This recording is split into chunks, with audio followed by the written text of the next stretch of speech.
Right now, breaking news on News Channel 8. You came here today to hurt people. And you did hurt people. But my message is clear. We are stronger than you. 3 people are dead after terror in Virginia. Protesters turned violent in Charlottesville today, where 1 woman was killed when a car plowed into a crowd of people. 2 state troopers killed in a helicopter crash trying to help crews dealing with the violence.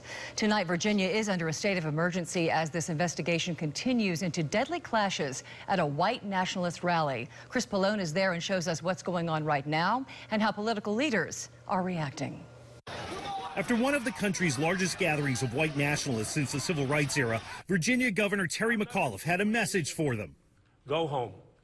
It came at the end of a second straight day of violence as alt-right and white nationalist protesters brawled with people who oppose their message of hate.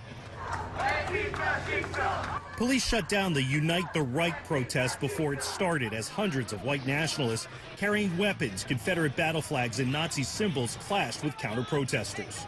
The Commonwealth of Virginia has declared this event an unlawful assembly. 2 hours later, a car plowed into a crowd downtown, sending bodies flying. 1 woman died.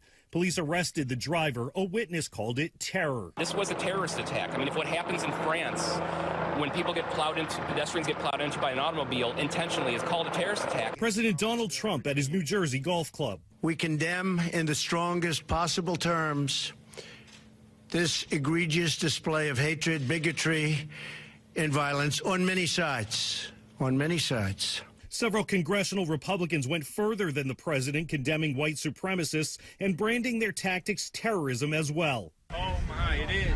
A Virginia State Police helicopter, which had been monitoring the protest, crashed late Saturday afternoon, killing both officers on board. The end of a violent and deadly day in a city on edge. Chris Pallone, NBC News. And now officials have identified the driver in that deadly attack. They tell us he is James Alex Fields Jr. from Ohio. He is now charged with second-degree murder, malicious wounding, and hit and run.